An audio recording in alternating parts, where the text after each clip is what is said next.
राजधानी रांची के अनगढ़ा प्रखंड स्थित हेसल गांव में वक्फ संशोधन अधिनियम के खिलाफ शांतिपूर्ण विरोध प्रदर्शन किया गया। अंजुमन कमेटी और अंजुमन अवामी तरक्की इदारा के तत्वाधान में ग्रामीणों ने सड़क किनारे मानव श्रृंखला बनाकर इस बिल का पुरजोर विरोध किया। कार्यक्रम में सैकड़ों पुरुष और महिलाएं बैनर पोस्टर के साथ शामिल हुए और सरकार से इस विवादित कानून को तत्काल वापस लेने की मांग की।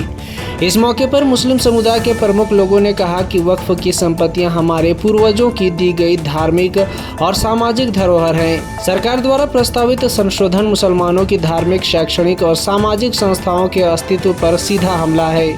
उन्होंने कहा कि इस कानून के जरिए सरकार मस्जिदों, मदरसों, दरगाहों और अन्य धार्मिक स्थलों को असुरक्षित बना रही है, जो अल्पसंख्यकों के संवैधानिक अधिकारों का उल्लंघन है। वक्ताओं ने कहा कि इस बिल के खिलाफ पूरे देश में एकजुट विरोध की जरूरत है और सभी धार्मिक व सामाजिक संगठनों को इसे न्यायालय में चुनौती देनी चाहिए। साथ ही सुप्रीम कोर्ट से अपील की गई कि वह इस कानून का संज्ञान लेते हुए अल्पसंख्यक समुदाय के अधिकारों की रक्षा करे। प्रदर्शनकारियों ने यह भी स्पष्ट किया कि जब तक यह संशोधन बिल वापस नहीं लिया जाता, संघर्ष जारी रहेगा। इस शांतिपूर्ण विरोध को सफल बनाने में मुस्तफ़ा अंसारी, साबिर अंसारी, अमीरुल अंसारी, मौलाना अबुल कलाम, मिनहाज अंसारी, महमूद अंसारी, जबारुल अंसारी, एहसान अंसारी का अहम योगदान रहा।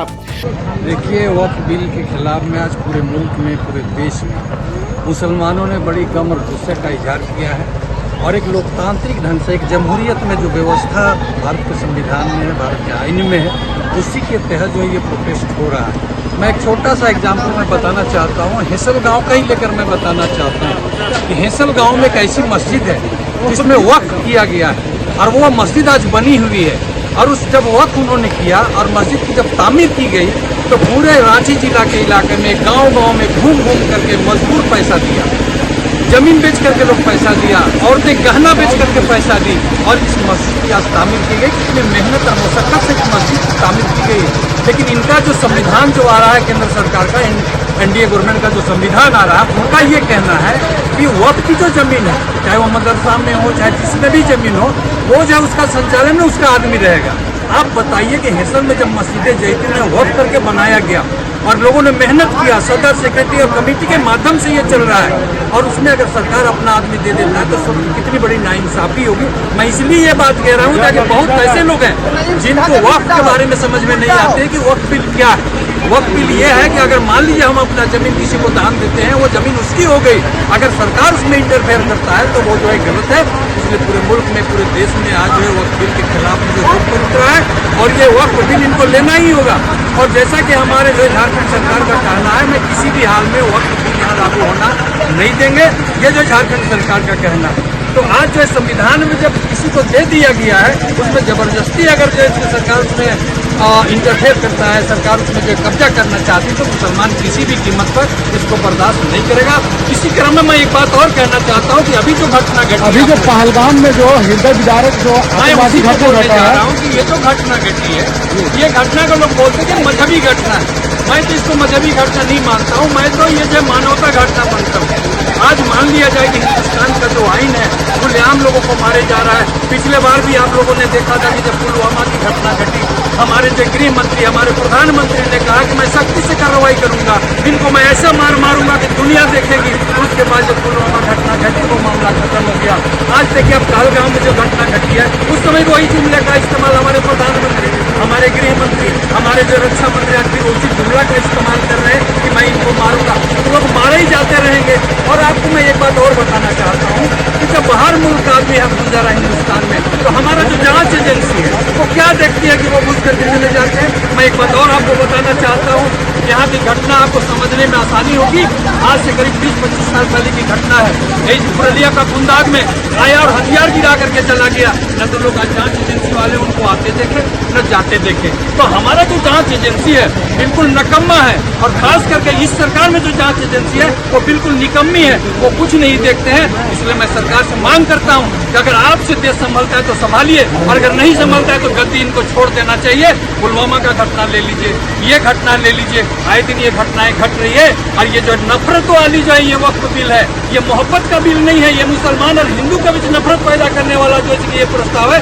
इसलिए मुसलमान किसी भी कीमत पर इस बिल को पास नहीं होने देंगे। पास खैर हो गया है लेकिन लागू नहीं होने देंगे, और ये हमारा एजिटेशन, हमारा एहतजाज जो है हिंदुस्तान में जारी रहेगा।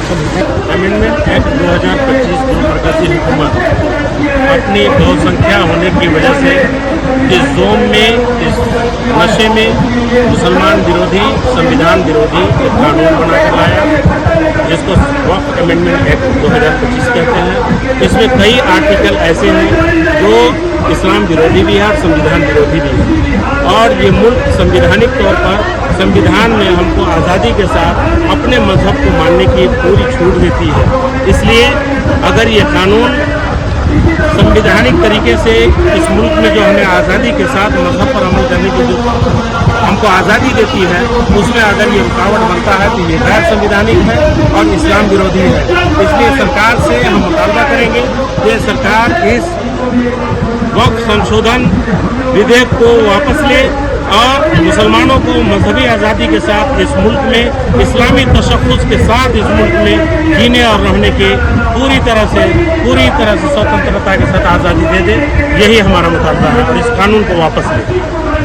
पहलगाम में जो आतंकवादी घटना घटा, हृदय विदारक, जिसमें निर्दोष मारे गए हैं, इस पर क्या कहना चाहेंगे?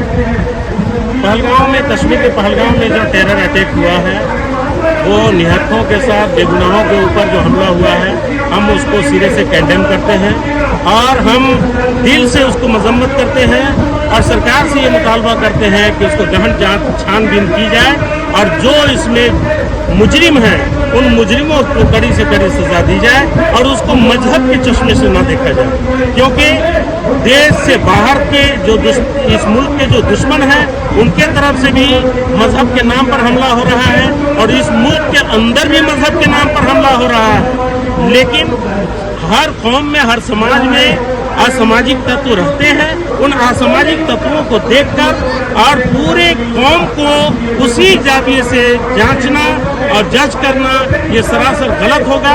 इसलिए हम कहेंगे कि जो भी टेरर अटैक हुआ है वो किसी मजहब के नहीं है, वो दहशतगर्द है। दहशतगर्दों का कोई मजहब नहीं होता है। हम इस विकट घड़ी में हम उन परिवारों के साथ हैं जिनको लॉस हुआ है, जिनके घर वाले उसमें शहीद हुए हैं, हम उनके दुख में उनके साथ खड़े हैं।